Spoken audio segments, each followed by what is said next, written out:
아니 누가 의류 사업이 돈이 안 된다고 했어요? 의류 브랜드가 잘만 만들면 영업이익률이 엄청납니다. 제가 띄워놓은 그래프는 오늘 제가 소개할 여러분이 알 수도 있고 모를 수도 있는 이 의류 브랜드들, 아니 이 브랜드가 이렇게 컸다고? 라고 생각하실 수 있는 그 브랜드의 매출과 영업이익입니다. 자, 여러분들 2020년에 뭐 하셨나요? 2020년에 이 브랜드의 대표님은 연매출 8억 원에 영업이익 2억 원을 찍었어요. 이때 이 정도 매출 찍으신 분들 많으시죠? 저도 이때는 이거보다 높은 매출을 찍었었어요. 근데 이 다음 해부터 엄청나게 성장을 합니다. 2020년에 8억 원인데 2021년에 151억이 되고요. 22년에 373억, 그 다음에 2023년에 690억, 그리고 작년에 1086억. 진짜 엄청난 성장이죠. 근데 더 놀라운 건 한 번도 적자가 없었어요. 영업이익이 계속 성장하고 작년에는 1000억인데 영업이익이 326억입니다. 누가 의류 브랜드가 돈이 안 된다고 했어요? 의류 브랜드는 구조를 잘 만들고 정말 잘 전개하면 아무리 레드오션이어도 계속 잘 되는 것 같아요. 이 브랜드가 무엇인지 한번 보겠습니다. 자, 2025년 현재 로고 하나로 1000억을 바라보는 브랜드가 3개가 있습니다. 이 브랜드들이 왜 잘 됐는지 공통점을 분석을 해보고 의류 브랜드가 왜 어려운지, 그리고 의류 브랜드가 왜 이렇게 잘 될 수 있고 돈을 잘 벌 수 있는지, 이 두 가지를 모두 알아볼 거예요. 이 3개의 브랜드를 산마 패션이라고 합니다. 마땡킴, 마르디 맥크르디, 마리떼. 여러분도 한 번씩 길 가다가 보셨을 거예요. 특히 스토어 같은 경우는 뭐 스타필드나 웬만한 쇼핑몰에 다 입점해 있기 때문에 무조건 보셨을 거예요. 이 브랜드들의 공통점은 17년에서 19년 사이에 시작을 해서 현재 매출 1, 2천억을 달성하고 있고 영업이익은 무려 300억을 달성하고 있는 회사입니다. 자, 이 브랜드들을 지금 만들 수 있냐라고 하면은 저는 솔직히 큰 파도는 지났다고 생각을 하지만 패션 브랜드는 여전히 지금 나와도 정말 잘 만들면은 이 정도까지 크는 거는 모르겠는데 어떤 다른 파도가 와야겠지만 충분히 클 수 있다고 생각을 합니다. 이 브랜드들의 특징은 2017년에서 19년 사이에 시작을 했으면은 그때 이제 무신사와 W 컨셉이 지금처럼 성장하기 전이고요. 이 버티컬 플랫폼들이 성장을 하면서 이 브랜드들도 함께 성장을 하게 됐습니다. 그리고 또 인플루언서 마케팅이 성장을 힘을 입었는데요. 뒤에서 설명을 하겠지만 로고 플레이를 잘했기 때문이에요. 그리고 해외 매출도 굉장히 높은데요. 그것은 K-팝 스타가 착용을 해서 뭐 공항에 나온다거나 사복 패션에서 이 브랜드들의 모자를 쓴다거나 하는 식으로 착용샷이 화제가 되면서 해외에서도 인기가 많은 거죠. 첫 번째로 마르디 맥크르디입니다. 이 마르디 맥크르디는 이름을 보면은 모르겠는데 이 꽃무늬 티셔츠 어디선가 봤다 하시는 분들 대부분이실 거예요. 이 브랜드는 지금 한국에서는 솔직히 한물 간 느낌인데 뭐 일본, 중국, 마카오, 태국, 인도네시아, 동남아시아에서 인기가 많다고 합니다. 자, 연예인들이 착용한 모습이죠. 아이브의 안유진 씨와 김고은 씨. 뭐 처음에는 이렇게 힙한 이미지로 시작을 했어도 결국은 연예인들한테 착용을 시키면서 대중화를 해야 되는 거죠. 마르디 맥크르디를 운영하는 회사가 피스피스 스튜디오라는 회사인데 2020년에 이미 8억 6,400만 원. 제가 앞에서 보여드린 이 그래프가 바로 마르디 맥크르디의 실적이었습니다. 그리고 2021년에 바로 150억으로 껑충 뛰고요. 그래서 이 그래프를 보면은 일단은 순이익이나 영업이익이 적자였던 적이 없고 순이익률도 굉장히 높습니다. 그리고 2023년 같은 경우는 순이익률이 30%를 돌파했죠. 두 번째 산마 브랜드는 마땡킴입니다. 여기도 이렇게 마땡킴이라고 딱 적혀있는 이 티셔츠가 굉장히 유명한데요. 이 로고 플레이를 정말 잘해야 됩니다. 제가 만약에 저는 이제 의류 브랜드에 대해서 정말 애증의 감정이 있어서 다시는 안 하고 싶기도 하지만 다시 한다면 또 의류를 하고 싶은 마음이 있는데 이제는 어떻게 하면은 성장에 유리하고 좀 더 쉽게 의류를 할 수 있는지 너무 뼈저리게 깨달았거든요. 왜냐면 저는 난이도가 상당히 높은 의류를 했던 것 같아요. 돈 벌기도 어렵고 경쟁 환경도 되게 어려웠고 근데 만약에 다시 한다 그럼 저는 이렇게 로고 플레이를 할 거예요. 마땡킴도 상당히 잘 했고 제가 알기로는 한국보다 일본에서 더 잘 되는 걸로 알고 있는데 감성 자체가 딱 일본 스타일이죠. 사진만 보면은 유럽에 있는 약간 한인 디자이너가 만든 건가? 왜냐면은 킴이잖아. 근데 감성 자체는 굉장히 북유럽스럽다 그럴까? 한국에서 찾기 어려운 감성이죠. 그리고 이 대표님께서 또 킴 마틴이라는 서브 브랜드도 냈고요. 근데 이 사진들의 특징을 보면 아시겠지만 로고가 있는 사진이 아니면 무조건 사진에다가 브랜드 이름을 가운데다가 워터마크처럼 이렇게 크게 박아 놓습니다. 아무래도 이 마땡킴이라는 브랜드의 인지도 확산에 이런 식의 룩북이 굉장히 유효했다고 저는 생각을 해요. 그래서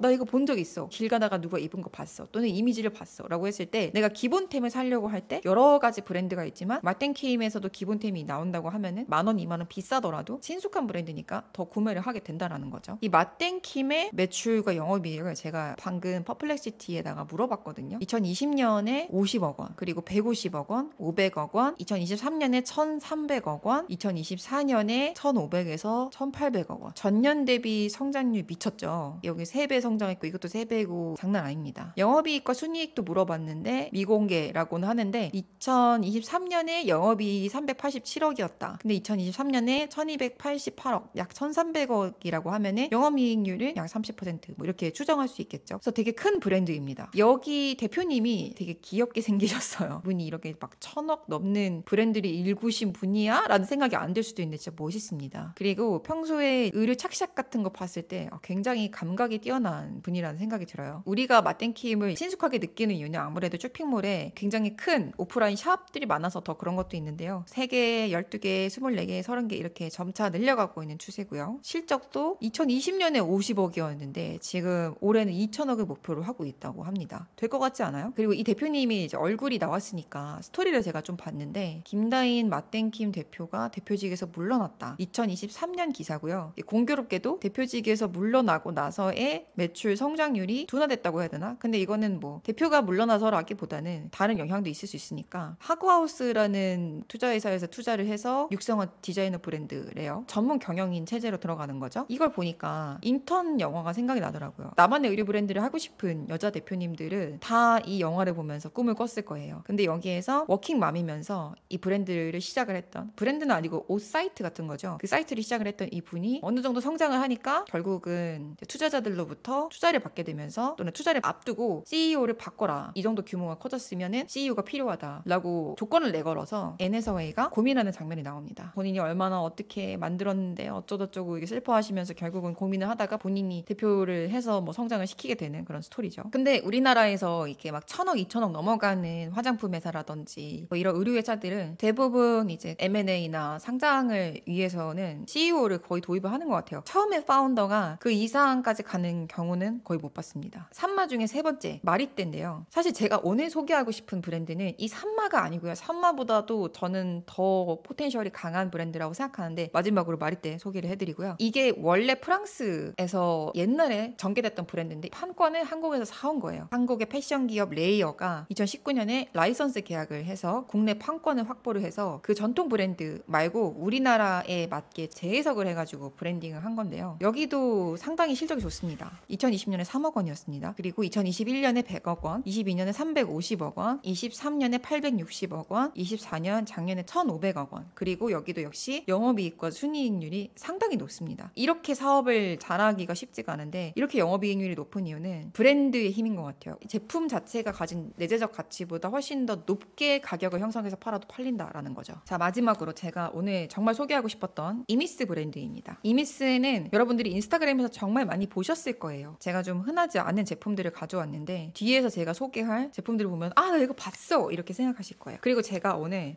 저도 정말 깜짝 놀랄 만한 제가 구매한 제품 2개를 들고 왔는데요. 이미스가 얼마나 이 감각이 좋은 브랜드인지를 제가 한번 알려드릴게요. 이미스는 2017년에 시작해서 스트리트 감성의 캐주얼 브랜드고요. 볼캡, 가방 등 잡화 매출의 비중이 아주 큽니다. 이미스는 개인 사업자와 법인이 분리가 되어서 매출이 기록이 되었지만 사실 그 다른 사업자에서 난 매출이 크지 않아서 주식회사 이미스만 가져왔고요. 2020년에 매출액이 7억 1천만 원, 그 다음에 56억, 2022년에 125억, 23년에 338억, 작년에 860억. 이게 성장이 계속 꾸준히 있다 보니까 올해는 이제 거의 1,000억을 확실하게 넘을 것으로 보이거든요. 제가 인스타에서 이미스를 처음 봤던 시점이 2021년인데 어떻게 알게 됐냐면 이때만 해도 소수 모델들이 많이 입었거든요. 주변에서 정말 누구나 입는 수준은 아니었고 그 당시에 제가 되게 유명한 모델이랑 골프웨어를 같이 한번 만들어 보자라는 얘기가 나왔던 적이 있어요. 그분이 모델 중에서도 옷을 잘 입는 걸로 되게 유명해서 인스타에 패션피플 같은 포지션으로 계신 분인데 그분이 항상 브랜드에 대해서 얘기할 때는 이미스가 엄청 잘한다, 이미스가 감각이 있다 뭐 이렇게 얘기를 하셨던 기억이 있어가지고 그때 제가 이미스를 알게 됐어요. 근데 그분이 본인이 일단 모델이고 피드에 하나 올릴 때마다 많게는 뭐 1,000 이상 받는 그런 인플루언서인데 이미스 제품은 그냥 받아서 올린다고 하더라고요. 이제 공짜로 본인의 영향력을 활용한다라는 건데 이게 왜 그러냐 그러니까 그 대표님이랑 친하대요. 의리 있게 해주는 거다. 왜냐면 옛날부터 아는 사이였으니까 이렇게 얘기를 하길래 와, 이 브랜드 진짜 꿀빠네 이 생각했었는데 역시나 매출액이 아까 소개했던 산마보다는 좀 뒤늦게 커가지고 이제 지금 막 엄청 핫하잖아요. 작년부터 대중들이 이제 입기 시작했다라고 느꼈는데 그때 이제 몇백의 광고비를 줘도 수락이 안 될 수 있는 모델한테도 그냥 공짜로 협찬을 하는 거 보니까 되게 되게 인맥이 좋은 분인 것 같다. 이 회사는 작년에 860억을 했는데 영업이익이 420억을 했거든요. 영업이익률이 50%에 육박하는 거야. 그러면은 이 구조 그대로 올해 만약에 한 1200억 한다고 하면 영업이익률 600억인데 영업이익률 600억이면 정말 엄청난 거 아니에요? 아무리 경영을 정말 촘촘하게 잘하고 그래도 지금 이 회사의 이 지표를 따라가기는 되게 어려울 것 같아요. 이게 패션이 그래서 무섭다니까요. 브랜드의 가치가 엄청나고 그 때를 기다리면 이렇게 되는 거예요. 당연히 경영도 잘 하시겠지만 예를 들어서 뭐 SK 최태원 회장님이나 뭐 삼성 이재용 회장님이 이런 패션 브랜드에 이런 실적을 내보라 그러면 못한단 말이에요. 이게 의류 브랜드의 특성이에요. 뭘 팔아서 이렇게 이익률이 높냐라고 하면은 제가 뒤에서 얘기하겠지만 의류 브랜드의 함정이 있어요. 의류 브랜드를 운영할 때 정말 불리한 점이 있는데 그런 불리한 점들이 잘 제거가 된 구조를 갖고 있는데요. 이런 자파류를 잘 팔았습니다. 그리고 이미스 브랜드를 착용한 연예인들을 한번 보겠습니다. 주로 이런 볼캡 모자들이나 가방을 착용을 시켰더라고요. 특히 이 모자 같은 경우는 이 컬러만 3만 개가 팔렸대요. 그래서 없어서 못 사는 컬러인데 연예인들이 이제 이걸 많이 쓰니까 컬러감이 되게 이쁘죠. 그리고 로고도 이쁘고 뭐 진짜 우리가 알만한 연예인들은 다 이미스 모자를 쓰고 있다고 봐도 돼요. 심지어 송혜교도 이미스를 쓰고 있죠. 그래서 이 모자 단일 제품 기준 3만 개 그리고 이 남색 페이즐리 패턴 에코백 제가 왜 놀랬냐면요. 저는 이미스를 일부러 안 산 쪽에 가까웠거든요. 저는 이게 모두가 사는 브랜드는 좀 안 사고 특히 로고가 찍힌 건 더 피하는 편인데 제가 최근에 W 컨셉에서 아주 오랜만에 쇼핑을 했던 두 가지 아이템이 있는데요. 이건 거예요. 이거 첫 번째가 이 모자입니다. 이거는 시타라는 브랜드인데 제가 볼캡을 거의 안 쓰는데 간혹 쓸 때가 있어요. 정말 햇빛을 가리는 용도로 이걸 샀는데 이거 너무 이미스 이 모자랑 똑같지 않나요? 이거랑 그 저 페이즐리 패턴 가방은 진짜 깜놀한 게 제가 다른 브랜드에서 그냥 이게 떠있길래 너무 이쁘잖아요. 이 브랜드에서 이 페이즐리 패턴이 컬러가 되게 많았어요. 근데 지금 이렇게 보니까 이미스 오리지널이 더 이쁜 것 같아요. 얘를 샀는데 이 두 가지 아이템이 마침 이미스의 스테디셀러 지금의 이미스가 있게 만들어주는 아이템들인 거죠. 똑같은 컬러로 내가 산 거에 이뻐서 이게 마침 이미스의 스테디셀러였던 거죠. 그래서 다른 브랜드도 이제 비슷한 감성으로 내고 싶을 만큼 잘 팔린 것들을 이미스가 낸 거죠. 근데 이미스 브랜드에 대해서 제가 솔직히 실적 자체는 정말 대단한데 이거 되게 조심스러운 건데 저한테 오실 때 이런 브랜드 만들고 싶다라고 해서 오시는 분들이 많은데 감성은 따라할 수 있어요. 제품 따라할 수 있는데 이 브랜드처럼 키우기가 현실적으로 어렵거든요. 지금 시장 자체가 약간 앞서 보여드렸던 그 산마가 예전에 코로나 때는 한국에서 되게 잘 되다가 지금은 약간 끝물린 느낌이 있어요. 브랜드가 끝물이라는 거를 가장 잘 알 수 있는 도구는 얘네가 키즈 라인을 냈냐 안 냈냐. 키즈 라인을 내는 순간 이제 엄마랑 시밀러룩이 되거나 맘들이 있는다라는 거는 2030의 입장에서는 약간 한물 같다라는 느낌이 들거든요. 왜냐면 이제 이모 세대가 입으니까. 그래서 이 브랜드들은 이제 해외로 전개를 하고 그리고 페피가 아니라 힙한 사람들이 아니라 그냥 백화점에 진열해서 정말 모두가 입을 수 있게 하고 키즈 라인을 내서 브랜드의 가치가 살짝 떨어지죠. 근데 이미스가 이제 언제 키즈 라인 낼지는 모르겠지만 어쨌든 이미스가 약간 타이밍이 잘 맞았던 것도 있는데 가장 중요한 건 초창기에 모델들이나 인플루언서나 뭐 연예인들한테 이 제품들을 계속 씌울 수 있었다는 거 그것도 로고가 바뀐 거를 이 힘은 돈이 많아서가 아니라 그냥 인맥이 되게 좋았어요. 작년인가 재작년에 이 대표님이 유아인 마약 사건이 터졌을 때 같이 했다라는 의혹이 있었죠. 사실 이 사건에 대해서는 제가 잘 몰라서 그냥 뉴스만 가져왔는데 한남동에 페피 크루라고 해야 되나? 이런 사람들이 있어요. 이거는 뭐 알려진 사실이 아니다 보니까 이거 때문에 사실 잘 되는 브랜드들이 거기서 나온다라는 사실을 모르시는 분들이 많은데 실제로 패션 브랜드나 어떤 힙한 브랜드 뭐 골프웨어든 뭐든 이걸 하려면 내가 돈으로 유명한 모델이나 연예인한테 협찬하는 건 처음엔 불가능에 가깝고 그냥 아는 사람이어야 되는 거거든요. 그들만의 네트워크가 있어요. 그리고 제가 아까 말씀드렸던 그 모델분도 그 네트워크 안에 있는 분이고 그 네트워크 안에서 되게 친목을 다지는 어떤 그런 모임들이 있었기 때문에 그 모임에서 서로 약간 밀어주고 끌어주기를 했던 거거든요. 근데 이걸 비슷한 브랜드가 바로 이 논픽션입니다. 논픽션 대표도 유아인이랑 되게 친한 사이라고 하고 이제 결혼도 윤계상이랑 했죠. 그러니까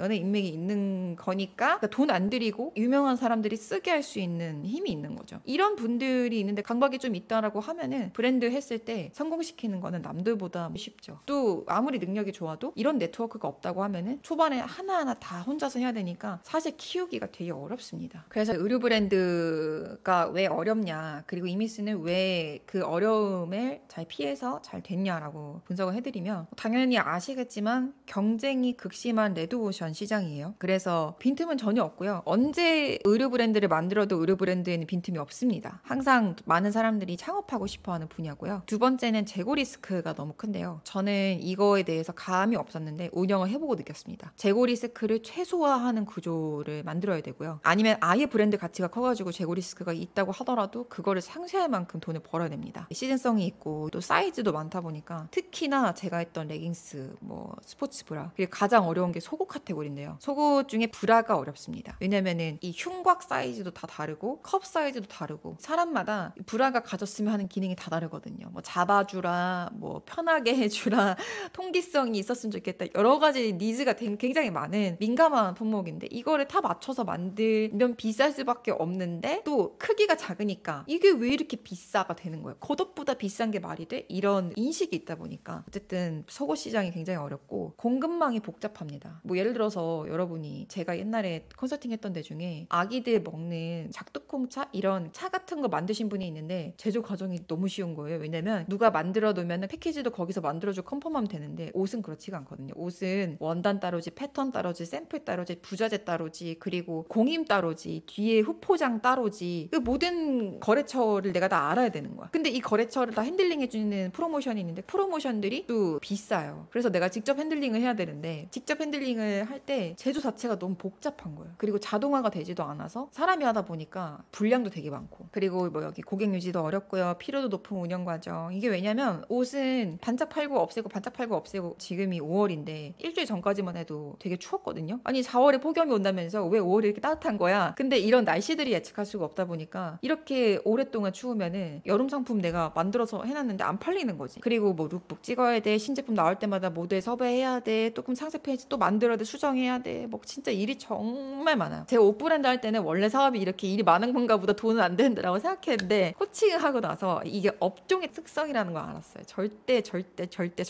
다시 안 한다 생각을 했고, 뭐 브랜드만의 차별성, 나름대로는 내가 차별화하고 있다고 생각하지만 그게 이제 고객의 입장에서 차별화가 되려면 어떤 포인트로 다가가야 되는지, 이런 것들이 되게 어렵고, 뭐 현금도 잘 안 돌고요. 하지만 기회도 그만큼 많습니다. 일단 진입 장벽이 정말 낮고요. 뭐 예를 들어서 내가 의류 브랜드를 만들고 싶은데 한 품목당 50장씩 만들 수도 있어요. 근데 예를 들어서 아까 제가 말한 그런 작두콩차, 이런 거는 이 포장지 자체의 미니멈이 막 2만 개 이러다 보니까 한 품목 만드는 몇천 원 들어가고요. 그리고 콘텐츠 발행이 수월합니다. 뭐 다른 것들은 예를 들어서 내가 그 작두콩차의 인스타그램을 만들려 그러면 도대체 내가 그 인스타그램을 어떻게 채워야 되는지, 작두콩차를 매일 마시는 영상을 올릴 수도 없고 되게 난감하단 말이에요. 근데 의류 같은 경우는 신제품 올라올 때마다 사진 올리면 되고, 그것 때문에 팔로워가 생기기도 하니까 콘텐츠 발행이 좀 수월한 측면이 있고요. 그리고 규모가 큽니다. 시장이 커서 엄청 큰 매출로 이렇게 빠르게 갈 수 있다는 건 장점이고, 또 감성으로 설득이 가능하다. 되게 논리에 약한데 감성이 강점인 분들 있잖아요. 이분들이 들어가기에 되게 좋은 시장이고, 제조가 복잡하긴 하지만 내가 만약에 제조하고 싶지 않다라고 하면은 그냥 사입하면 되고, 그냥 동대문에 존재하는 여러 가지 보세 옷인데 내 택만 달면 그냥 내 브랜드가 되는 거니까. 그리고 그런 어려움들에도 불구하고 제가 아까 보여드렸던 산마, 이미스 같은 성공 사례가 계속 나오는 걸 보면은 우리 브랜드에는 항상 기회가 있는 것 같아요. 그리고 이제 이미스가 왜 잘 됐냐라고 하면은, 일단 대표님의 인맥이 가장 큰 무기였다라고 생각을 하고, 그리고 악성 재고를 묶이지 않는 제품들 위주로 팔았어요. 그러니까 협찬할 때도 계속 모자를 협찬했잖아요. 모자나 에코백은 사실 계절을 타지 않거든요. 특히 아까 그 볼캡 같은 경우는 여름에 써도 되고 봄에 써도 되고 겨울에 써도 되고, 에코백도 마찬가지고, 그리고 사이즈도 없죠. 이런 제품 위주로 하면 사실 의류 브랜드의 그 수많은 악성 재고, 시즌과 타이밍을 맞추지 못해서 생기는 재고들을 털어낼 수가 있습니다. 그리고 로고 플레이. 로고 플레이가 정말 중요한데요. 왜 중요하냐면, 잭시믹스가 전 잘 된 이유 중에 하나가 레깅스의 허벅지 부위에 로고가 있거든요. 앞허벅지의 윗부분에 살짝 골반 쪽에 로고가 있어요. 근데 룰루레몬, 안다르그, 제 브랜드는 싹 다 로고가 이 뒷골반 꼬리뼈 쪽에 있거든요. 그래서 잭시믹스가 되게 머리를 잘 썼다고 생각하는 이유는, 보통 레깅스 입으면은 착샷을 이렇게 찍잖아요. 그때 로고가 보이는 거예요. 협찬을 시켜도 어떤 브랜드인지를 바로 알 수 있게 하는 거죠. 근데 이미스도 마찬가지로, 뭐 다른 옷 같은 경우는 로고 없이 만들 수도 있는데, 사실 볼캡은 로고가 반드시 있어야 되잖아요. 로고가 없으면 너무 심심하니까. 그래서 로고를 알리 말리기가 가장 좋고, 또 뭐 다른 예를 들어서 뭐 티셔츠 같은 경우는 외투를 입거나 했을 때 로고가 노출이 안 될 수도 있는데, 볼캡은 얼굴을 찍으면은 무조건 로고가 나올 수밖에 없으니까 좋은 전략이었던 거죠. 그리고 요즘에 명품 시장이 많이 죽었잖아요. 명품을 많이 안 입는 대신에 이렇게 좀 값이 저렴하지만 트렌디하고 힙한 브랜드들에 대한 수요가 굉장히 많아졌어요. 그리고 그 큰 산마 브랜드가 살짝 가치가 떨어지면서, 그러니까 대중화가 되면서 이제 입을 만한 여자 브랜드가 약간 빈 섹터로 있었는데 이미스가 치고 올라온 거죠. 그 의류 브랜드에서 정말 잘 하려면 저는 되게 중요하다고 생각을 하는 게, 물론 이미스의 현재 매출과 이익이 있게 한 거는 아까 그 두 아이템을 비롯해서 기본템들이겠지만, 이미스의 웹사이트 쇼핑몰을 가보면 굉장히 감각적인데, 제가 한번 보여드릴게요. 이 룩북이나 여기에서 보여주는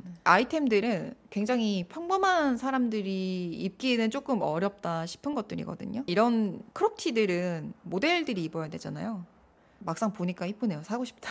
어쨌든 이런 룩북에서 굉장히 감각적인 것들을 잘 보여주는데, 저는 이제 패션 브랜드 같은 경우는 보여주기 위한 상품과 팔기 위한 상품을 분리하는 것이 좋다라고 생각을 해요. 그러니까 알고 있는 유명한 패션 브랜드들의 뭐 프랑스 같은 데서 패션 쇼를 했을 때 사실 우리가 입을 수 없는 되게 난해한 옷들을 많이 보여주잖아요. 팔지도 않을 건데 왜 보여주냐라고 하면은 그 시즌의 컨셉이나 본인들이 이제 어필하고자 하는 바를 잘 보여주고, 물론 예를 들어서 루이비통 같은 경우는 잘 팔리고 매출에 정말 기여를 하는 거는 그 기본 루이비통 똥가방 그거지만, 우리의 디자인 시도와 어떤 실험은 멈추지 않는다. 우리가 디자이너로서 굉장히 앞서 있는 사람들이다 라는 거를 보여주기 위해서 그런 쇼를 보여주죠. 그래서 이 브랜드의 컨셉이나 감각을 과시하는 용도랄까요? 그런 약간 특이한 옷들은 모델 정도의 몸매가 돼야지 입을 수 있는데, 이제 모델들은 그냥 남들 다 쓰는 그런 볼캡 이런 거 말고 좀 내 몸매나 어떤 나의 어떤 힙함을 과시할 수 있는 아이템을 더 받고 싶을 수 있잖아요. 그래서 패션에서의 상위 포시자들이 입어서 이 브랜드의 높은 감도를 보여주기 위한 용도로 옷들이 필요하다고 생각하는데, 이미스가 그걸 되게 잘 지킨 것 같아요. 이 라인업에서도 안 팔릴 것 같은 상품들도 꾸준히 내고요. 그러니까 저런 크롭 티셔츠는 당연히 이 모자나 에코백에 비해서는 수요가 훨씬 적을 텐데 저런 것들을 올려놓고요. 만약에 이 두 개가 잘 된다고 하면은 사실 가장 이상적인 구조는 이 두 개만 반복 생산하는 거나 비슷한 컬러들을 계속 확대하는 거잖아요. 근데 그러지 않고 브랜드 가치를 지키기 위해서 의류도 계속 만드는 거죠. 그리고 이 레디 투 웨어는 이거 반대말이죠. 결국은 그 브랜드에 어떤 돈을 벌어다 주는 아이템들인 건데, 대부분의 사람들이 소화할 수 있는, 몸매가 좋지 않아도 얼굴이 이쁘지 않아도 소화할 수 있는 그런 기본 아이템들이고, 이런 아이템 한두 개가 보통은 이제 브랜드의 매출과 이익을 견인하거든요. 근데 그런 아이템들이 좋은 구조를 갖다 줄 수 있는 모자와 에코백이었다라는 거죠. 제가 이거를 말씀을 드리면서 사실은 글로벌 명품 브랜드도 비슷하게 한다라는 말씀을 드리고 싶었어요. 패션 브랜드는 자아 연결성이 강하다 보니까, 내가 잘 팔리는 상품이 만약에 뭐 검은색 티셔츠야 라고 했을 때 그것만 만들면은 그 브랜드의 지속 가능성이 없어지기 때문에 항상 내가 디자이너로서 앞서가는 감각을 보여준다라는 것을 계속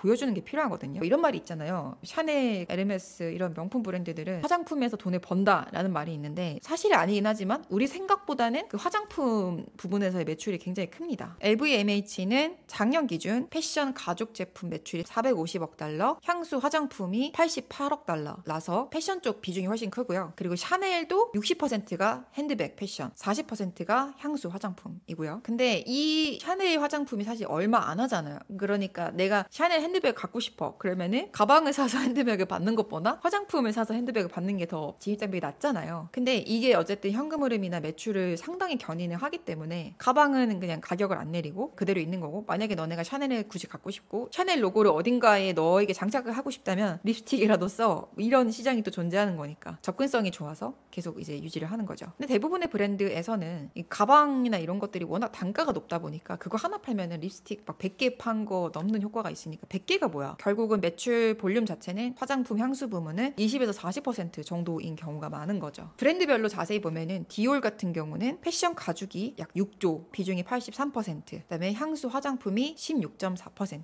샤넬은 화장품이 좀 잘 돼서 그런지 화장품 비중도 상당히 높습니다. 패션 가죽이 약 16조에서 19조 사이, 그리고 60-70%고요. 향수나 화장품이 8조에서 10조 사이, 30-40%. 그리고 에르메스는 사실 코스메틱 쪽이 잘 되진 않고 오히려 장인들의 조합 같은 거잖아요. 물론 이쪽도 향수가 있긴 한데 아직은 우리 손에 잡히는 그런 물리적인 상품들에 더 집중하는 것 같아요. 뭐 접시라든지 인테리어 소품이라든지 가구라든지. 그래서 에르메스는 일단 가방을 포함해서 여러 가지 가죽 액세서리가 있잖아요. 뭐 시계, 팔찌 이런 것들. 이런 쪽에서 40~50% 매출이 나오고 그 외에 뭐 옷이나 스카프나 여러 가지 액세서리에서 6조 5천억 원이 나오고. 근데 이게 좀 비중이 이상한데 그럼 나머지 30이 비잖아요. 향수일 수도 있고 여러 가지. 그리고 앞서서 말씀드린 산마나 이미스 같은 브랜드들이 치고 올라오고 또 무신사, W 컨셉 이런 플랫폼들이 잘 되는 동안 국내 대기업 기반의 브랜드들은 하나같이 작년에 역성장했습니다. 미미한 수준이긴 하지만 떨어졌습니다. LG 패션, 신세계 인터내셔널, 한섬, 코오롱 FNC 등은 모두 2024년에 실적이 안 좋아졌습니다. 한섬 같은 경우는 21년에서 22년 성장했고요. 이거 약간 역성장했죠. 23년까지는. 그리고 24년에 더 역성장을 하고 그러니까 계속 마이너스가 되는 거예요. 이 추세라면 올해는 더 나쁠 수도 있겠죠. 그리고 영업이익도 떨어지게 됩니다. 신세계 인터내셔널은 보통 외국 브랜드들을 수입을 해오죠. 지금 보면은 이제 2022년에 피크를 찍었다가 계속 떨어지는 모습이고요. 영업이익은 마이너스 44.9% 떨어졌습니다. LG 패션 여기도 2022년에 피크를 찍고 23년에 좀 내려왔다가 24년에 좀 올라간 상황이긴 하지만 LG 패션은 사실 우리랑 좀 심리적 거리가 있잖아요. 우리 어머니 세대가 닥스랑 닥스 골프 이런 거 저는 저게 왜 비싼지 이해를 못했는데 어머니가 되게 좋아하시더라고요. 잘 만드나 봐요. 그래서 이제 코오롱 FNC 같은 경우는 우리 좀 떨어지긴 했는데 잘할 거야 라는 기사가 났고요. 그래도 매출액이 1조가 넘습니다. 그러니까 아까 뭐 1,000억 넘어간 브랜드보다 훨씬 더 덩치가 큰 거예요. 중국 매출만 6천억 원이 나올 전망이래요. 잘 뚫은 거죠. 이 다음에는 일본이랑 베트남을 공략하겠다. 대기업답게 잘 대응을 하는 모습이고 주가는 떨어졌습니다. 신세계 인터내셔널은 2022년보다 앞에는 더 높은 주가인데 지금은 많이 떨어져서 산섬도 많이 떨어졌고요. 삼성물산만 좀 약간 회복했다가 뭐 떨어진 느낌. 그래서 이제 정리를 하자면 2025년 현재 패션 브랜드 몇 개를 제가 소개를 하면서 현실적으로 어떻게 하면은 돈을 많이 벌 수 있는 구조인지에 대해서 간략하게 설명을 드렸는데요. 저는 잘 통하는 좀 유지하기 좋은 방향성을 가진 상태에서 잘 버티면은 잘 된다라고 생각을 하고 있어요. 그리고 이 통하는 방향성이라는 거는 주관적인 영역이어서 쉽게 말씀을 드릴 수는 없지만 브랜드의 고고함을 유지하면서 이 고고함을 유지할 수 있는 좋은 구조를 가지는 거예요. 예를 들어서 내가 올해 몇 매출 1억이야. 그지만 나는 이 브랜드를 10년 이상 끌고 갈 거야. 가치를 떨어뜨리지 않을 거야 라고 했을 때는 바로 론칭하자마자 막 고공 성장을 위해서 막 광고를 하고 할인을 하고 하기보다는 처음에는 좀 소수의 페피들한테만 픽 당하더라도 어느 순간 내가 물꼬를 확 틀 수 있는 그 타이밍이 올 때까지는 차라리 브랜드를 키우지 않고 소수의 페피들이 좋아할 수 있는 방향성으로 유지를 하면서 내가 먹고 살 길이 없다라고 하면은 다른 투잡을 띄워서라도 이 브랜드의 가치를 타이밍이 올 때까지는 지켜주는 게 저는 더 브랜드를 잘 전개할 수 있는 방법이라고 생각을 해요. 그러니까 급하지 않아야 되는 거예요. 왜냐면 급하면은 세일을 한다거나 아무한테나 협찬을 한다거나 해서 브랜드의 가치를 알게 모르게 떨어뜨리는 행동을 할 수가 있거든요. 패션 브랜드는 보여주기 위한 거다 보니까 자아 연결성이 되게 강해요. 그러니까 나의 자아를 브랜드로서 보여주는 거잖아요. 그래서 막 세일을 자주 한다거나 매출 높이기 위해서 갑자기 맨즈 라인을 낸다거나 키즈 라인을 낸다거나 해서 아무나 입는 브랜드가 된다거나 사람들이 추구하고 기대했던 바에 좀 못 미치는 결정을 하게 되면 힙하고 트렌디한 사람들한테 협찬을 해가지고 이게 탑다운으로 브랜드가 내려와야 되는데 그 사람들이 억만금을 줘도 협찬에 응하지 않게 되면서 브랜드 가치가 다 망가지게 되는 거예요. 그래서 저는 이제 대표가 일단 디자이너인 상태에서 이 대표가 감각이 있고 인맥이 좋은 게 패션 브랜드를 할 때 가장 큰 자산이라고 생각을 해요. 그래서 저는 이제 감각과 수완이 좋고 인맥이 좋다라고 했을 때 엄청 세일을 한다거나 무리하게 확장을 하는 실수만 하지 않는다고 하면은 성장은 한다고 봅니다. 그래서 오늘 진짜 엄청 긴 영상이었는데요. 재밌는 시간이었길 바랍니다. 저는 다음에 더 유익한 정보로 찾아오겠습니다. 안녕.